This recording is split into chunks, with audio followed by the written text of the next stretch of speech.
Olá, graça e a paz da parte de Deus, nosso Paizinho, e da parte de Jesus Cristo, nosso Senhor, seja com você. Você já ouviu falar da ordem de Melquisedeque? Você já ouviu falar? Você sabe o que significa isso? O que quer dizer, segundo a ordem de Melquisedeque? Para que nós possamos meditar sobre isso, eu vou ler aqui no capítulo, no livro de Hebreus, capítulo 7, a partir do versículo 11, a partir do versículo 10, que ele diz assim,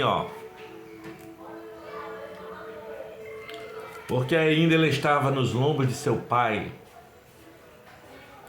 quando Melquisedeque lhe saiu ao encontro, de sorte que se a perfeição fosse pelo sacerdócio levítico, porque sobre ele o povo recebeu a lei. Que necessidade havia logo de que outro sacerdote se levantasse, segundo a ordem de Melquisedeque, e não fosse chamado segundo a ordem de Arão? Porque mudando-se o sacerdócio, necessariamente se faz também mudança da lei. Porque aquele de quem estas coisas se dizem, pertence a outra tribo, da qual ninguém serviu ao altar, visto ser manifesto que nosso Senhor procedeu de Judá, e concernente a essa tribo, nunca Moisés falou de sacerdócio. E muito mais manifesto é ainda se, à semelhança de Melquisedeque, se levantar outro sacerdote, que não foi feito segundo a lei do mandamento carnal, mas segundo a virtude da vida incorruptível. Porque dele assim se testifica: tu és sacerdote eternamente, segundo a ordem de Melquisedeque. Porque o precedente mandamento é abrogado por causa de sua fraqueza e inutilidade, pois a lei nenhuma coisa aperfeiçoou, e desta sorte é introduzida uma melhor esperança,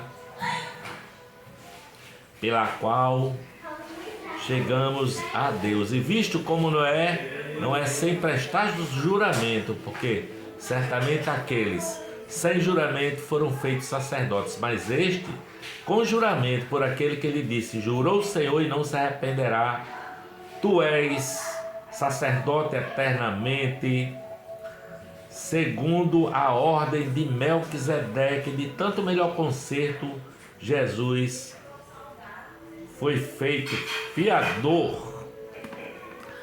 Veja, ele está falando de um sacerdócio diferente do sacerdócio dos judeus, não é? Ele está falando de um novo sacerdócio.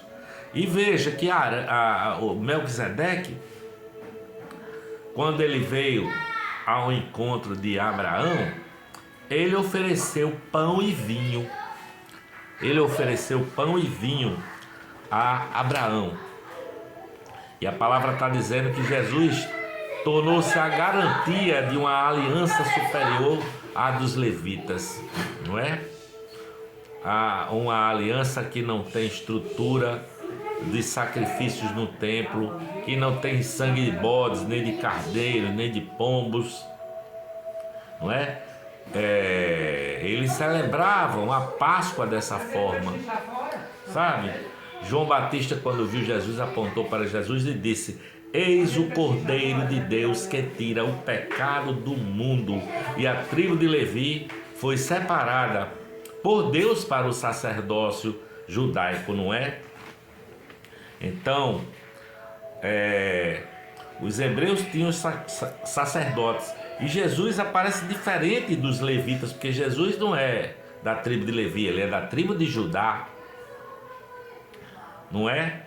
E Jesus fez um sacrifício por todos os pecados, porque os levitas eles sacrificavam primeiro pelos pecados dos próprios sacerdotes e depois pelos pecados do povo. Jesus é superior. Ele, com um sacrifício de uma vez só e para sempre, ele salva definitivamente. Ele é a própria oferta sacrificada, não é? Jesus chega a dizer assim, eu vou ler aqui, olha: a minha vida ninguém a tira de mim, eu de mim mesmo a dou. Eu de mim mesmo a dou, sabe?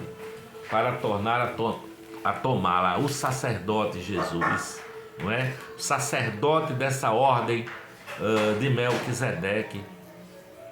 Porque o Melquisedeque lá em Hebreus fala que ele era rei de Salém, era sacerdote do Deus Altíssimo. Interessante é que ele encontrou-se com Abraão antes de existir lei, antes de existir templo, antes até mesmo da Páscoa, não é? E ele disse, abençoando Abraão, né? Deus diz que de ti, Abraão, farei uma grande nação e todas as nações da terra serão abençoadas por ti, não é? Melquisedeque é antes de Abraão, sabe? E Abraão deu o dízimo de tudo quando estava voltando de uma guerra e o despojo da guerra. Ele deu 10% o dízimo a Melquisedeque, que era chamado rei de justiça, rei de Salém, que depois se tornou Jerusalém, rei da paz e sacerdote do Deus Altíssimo, não é? Então, Abraão vinha sobre a vitória sobre Quedorlaomer, não é? E ele diz, bendito seja Abraão pelo Deus Altíssimo. Esse Melquisedeque diz isso, não é? Sabe? O Deus Altíssimo, Criador dos céus e da terra, não é? E ele, o próprio Melquisedeque, traz pão e vinho para Abraão. Agora essa questão do pão e vinho, vamos chegar já na semelhança com o Filho de Deus, não é? Com o Filho de Deus. O rei Davi no Salmo 110, versículo 4, diz assim, olha, eu vou ler aqui, ó. O Messias será sacerdote para sempre, segundo a ordem de Melquisedeque. Sabe?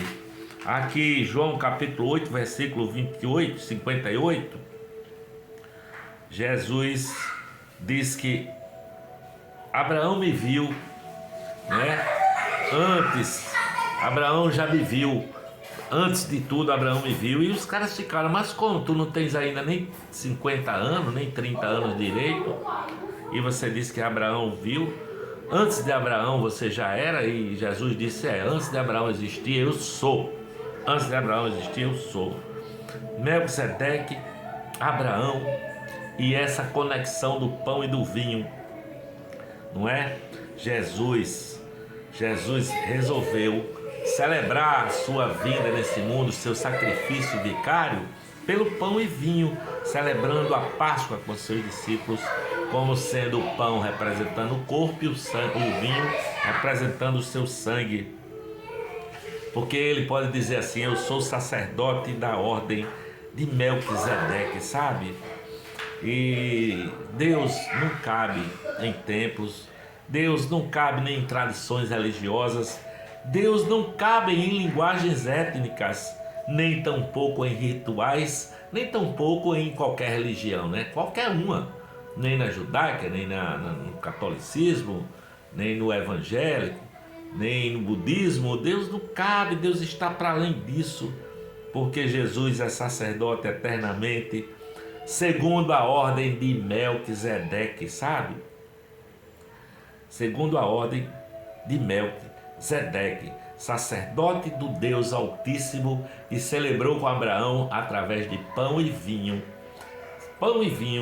celebrando a ordem de Melquisedeque. Olha só que interessante, Jesus, o Filho do Deus Altíssimo, está dizendo que quer ser lembrado através da ceia do Senhor, como o pão representando partido, representando o seu corpo machucado, quebrado, e o vinho representando o seu sangue derramado. A vida de Jesus foi doada por meio do seu corpo, o pão, e o seu sangue, representado pelo vinho. Portanto, nós celebramos o nome de Jesus Cristo, segundo a ordem de Melquisedeque, sabe? Sacerdote eternamente. Obrigado, Senhor Jesus, pela vida eterna. Obrigado, Senhor, pelas tuas graças, pelas tuas misericórdias. Obrigado, Senhor, por seres o nosso sacerdote eterno, segundo a ordem de Melquisedeque. Esse teu sacrifício na cruz foi suficiente para nos dar vida e vida eterna, perdoar os nossos pecados e nos fazerem filhos e filhas do Deus Altíssimo. Bendito seja o nome do Senhor Jesus, para a honra e glória de Deus. Amém, amém e amém.